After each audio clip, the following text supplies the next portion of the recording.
دونات بعجينة سائلة. نخلط الزبدة مع السكر حتى تصير كريمية. ونضيف البيض بيضة، بشر برتقال وفانيليا. ننخل الطحين، نشا، بيكنج بودر.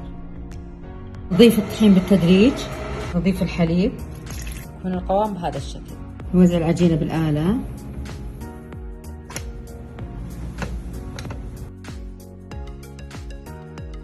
زينها بالقشطة الطازجة والمربى أو قشطة مع نوتيلا. ممكن زينها بالشوكولاتة الغامقة.